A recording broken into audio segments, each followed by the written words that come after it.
brainstorming sessions. And here's some context. How many of you are familiar with Tim and Julie Harris with Harris Coaching Radio? Molly, a lot of you are. How many are not familiar with Tim and Julie Harris?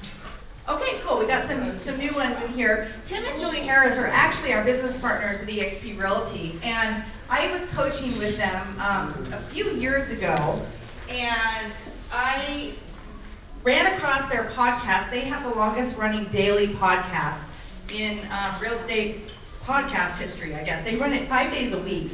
Really practical and tactical stuff. And they've got this book, Harris Rules, a real estate agent's practical, no BS, step-by-step guide to becoming rich and free. So this is kind of online with my philosophy, which is pretty much practical and tactical, no BS. I don't buy leads, and we just kind of get our business the old-fashioned way. So we're going to strategize on some ways. The concept that Tim and Julie talk about, and that what I've really taken to heart in my business, and I did early on, really when I think about it before I even started coaching with them, is that we need more than one way to generate business. And Tim and Julie have coined the phrase spokes on the wheel. So if you hear me saying spokes on the wheel, that's what it is. But really all it is let's figure out our key 5 to 8 different ways that we're going to generate business. And so you picture a wheel that's going along with the spokes in it, and you've got to have multiple spokes in order to keep it rolling and running. And we all hear about the roller coaster agent, right? That gets 5 deals 1 month and then they're out of deals for 5 months. And it's really frustrating, especially when you're trying to pay your own mortgage and put food on the table. So let's talk about rounding out the different ways that we as agents can generate business. And there's no, let's keep them coming. Open houses. Door knocking. Door knocking, yep, absolutely. Joining groups. Joining Like groups. sports teams, kids groups, getting involved with families. Referrals. Okay, I'm gonna have to shut that up there. Referrals. There's a couple kinds of referrals, right? We talked about that this morning. There's agent, and then sphere. Any other kind of referrals? I have one in mind. I've got a referral. There's a property management company here that refers me a lot of business. So you develop those relationships. They're like, oh, this tenant's ready to buy, or oh, this landlord's ready to sell. Jonna, will you take care of them? So that could be like, I could call it affiliate, right? Or lender referrals. Those are always wonderful. Okay, so we got agent sphere and affiliate referrals. Social media. Social media, yes. Amy's going to speak in a little bit about social media. What else? FSBO expireds. Oh, yes. You're good at that, Mike. FSBO expires.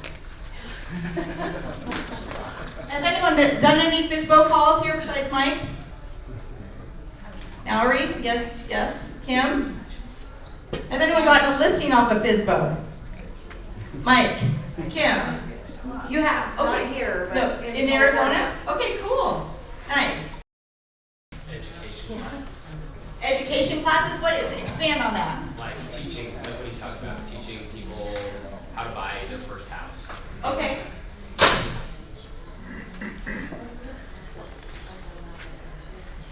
Okay, cool. We got investors. That brings it up to niches. You know, you hear the saying, the riches are in the niches, but then they say it's niche, but we're going to say niches to make it rhyme. So, with that, who has a niche?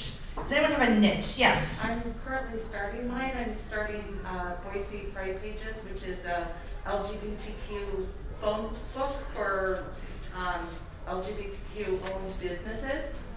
And I'm currently creating it as we speak this week.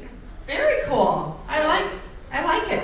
A niche can be anything. It doesn't have to be real estate related. I'll tell you a niche that I picked up. I actually started my business a lot working with mainly investors, really, as I was an investor before becoming an agent. And one little spoke that we have as a team is I run the Boise Real Estate Investor Facebook page that we started with a couple of members, and now we've got over like 2,600 members. And I made a list here. See if there's anything that I forgot. feel free to call it anything else. Holding events for the community, to become a community expert, I wrote. What about, has anyone studied Brian Buffini? You have, Sheila? Okay. What's his 3 things he focuses on? Tells every agent to do. Oh gosh, you're gonna follow up? Follow up, but there's 3 things. It's calls, notes, and pop buys. Calls, notes, and pop buys. So that's one way to generate business within your sphere for sure. Oh, I have another one. For rent by owner. You could call.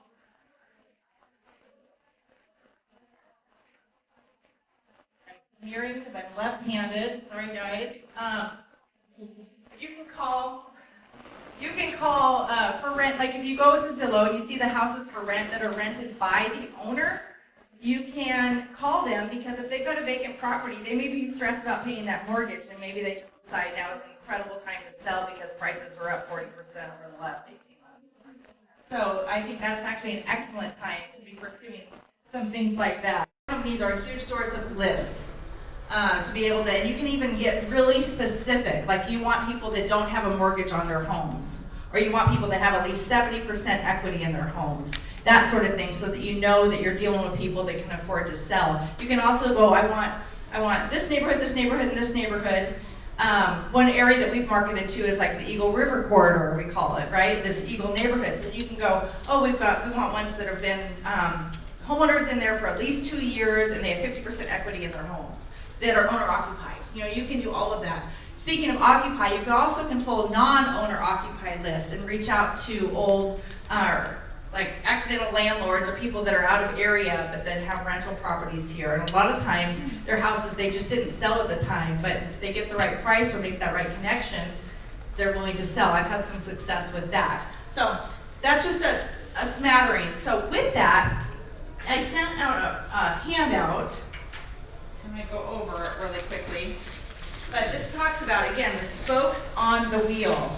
So ordinary agents believe that if they buy just one more whiz-bang, promised to be fantastic, probably online lead generation widget that all their cash flow that you have to deal with.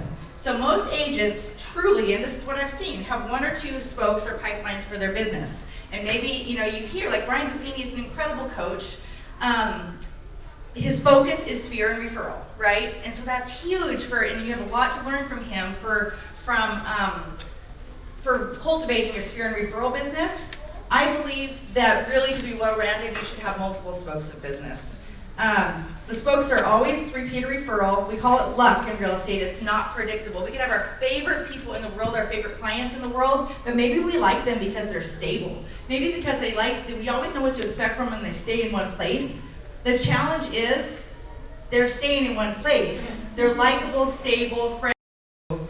And you guys, I still get surprised by past clients that you think are yours for your life, and you see the sign in the yard. So we're not immune to it, even when we think we've done all of our lead generation business just the way that we want to in our cultivating of our past clients. So here's a little worksheet. I want you to spend a few minutes thinking through. We're going to go through this together. It's how to determine your key spokes.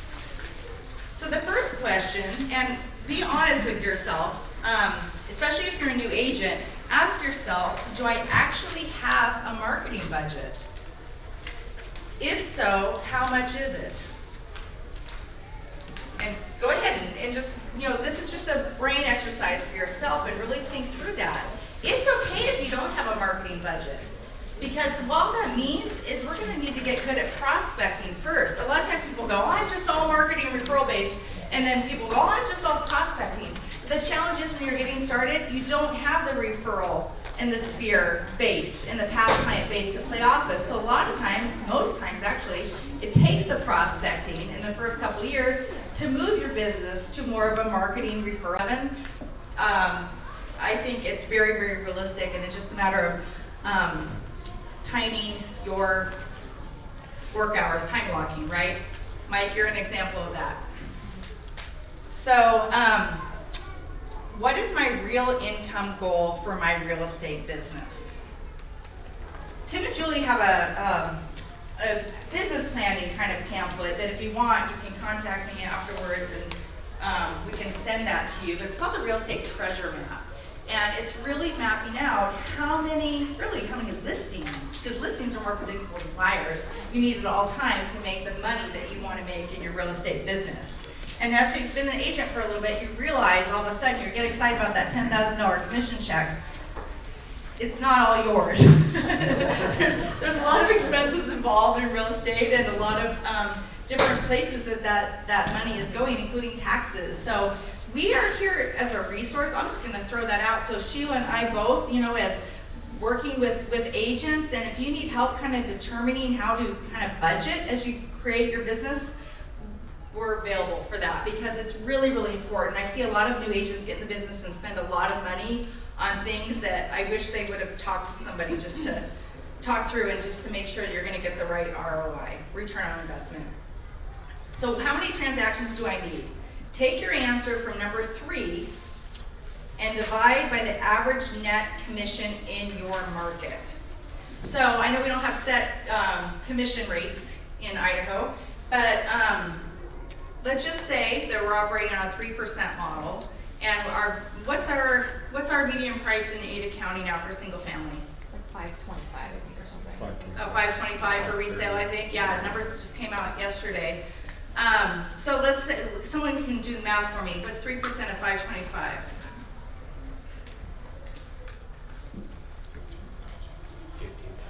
15,000 pretty much. 15 and change. Yep. Okay, so take your answer from number 3 and divide by the average net commission in your market. Okay, and then this is so funny. My husband is the numbers. I'm numbers, but he'll constantly ask me like what a house is bringing related to compensation or commission afterwards, and I really don't think about it very much. I'm just not programmed that way. I'm about the end goal and creating that sale for whatever it is. So he's a nice balance to me. It's like, okay, let's realize that, what that is and so forth. But it's really important to get a hold of your numbers and know what it's going to generate and what you can or cannot afford to do related to that transaction. Some cold calling, and you could be the killer listing agent.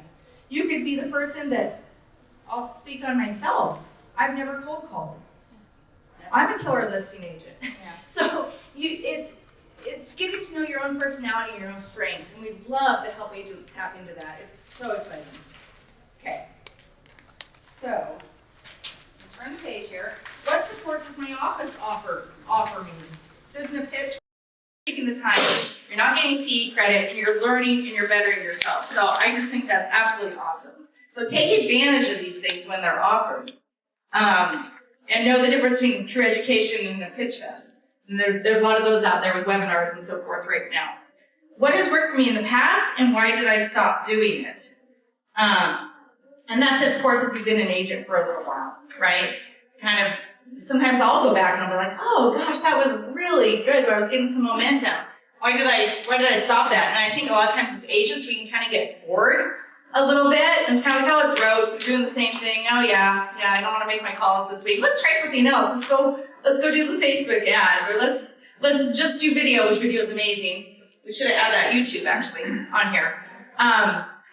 But sometimes things work for a reason, and it's okay if they're a little bit of boring. It's creating that solid base for your business, and then you can play off of there, but don't give it up entirely. I do see agents with that. They kind of stop talking to their past clients. And I'm actually going to invite you. There's a training coming up next month that you're welcome to join us because you came today on that. But one of the newsletters that we do is called Buzz About Boise. And it's got a great open rate actually, but my point is what we focus on is not just the events coming up, that month, which is all good, we can have that in there, but we focus on new things happening in the Treasure Valley, like new employers coming in, the top 10 list that Boise's been made. We're always on the list right now, right? And so that really appeals to our out-of-state clients looking at moving here, and of course our locals. So really keeping track of that. We can't have our head in the sand as agents. We need to be purveyors of that information. How many people are in my past client center of influence database? So that's a good question. And if you're a new agent, Amy had to leave this morning, but I loved her idea of like printing out her phone list and starting there. A lot of times we think we don't have that many people. And once you start looking at it, and there's something about physically having paper, which is why I did paper today to take with you, to write, that really makes you think. And when you're even the act of entering, I think it's a better idea even if you're changing CRMs, your contact management systems, to like input by hand, really. If you're newer, to get you to think about each of those clients. And what if you broke that up a little by day and you reached out to a few of those every day as you were doing it, and they were top of mind and you could legitimately say you were just thinking about them? It's so much better than just having a virtual assistant just dump them all in. Truly, it's so worth your time. And then how quickly do I need to make money in real estate? Because there's certain niches and certain spokes that are gonna generate money a lot quicker and easier. And it's grabbing a quick listing, right? With a motivated seller, not an aspirational seller, but a motivated seller. And then also those buyers that, there's very few buyers that have to buy, but we heard from a buyer yesterday, right, Kim, that's coming in town, just got hired in town, really wants to find the house this weekend. Corey, you've got a buyer coming in town. What's the price point? $2 million. $2 million, has to buy it this weekend. Those are the buyers that we want. We can talk more about that at a different time because it's so important. So there's an idea, there's a list. So what I gave you is a little pie. These are your spokes on the wheel. Now I'm gonna help you out. I want you to spend a few minutes thinking about our list, thinking about what we brainstormed and what you wrote.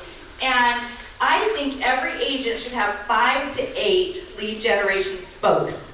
Now you're gonna have your first 1 or 2 that you really focus on, and the rest are gonna be complementary. I'm gonna help you out. Everyone needs to have their sphere, which we call in real estate SOI, sphere of influence, on your foremost spoke.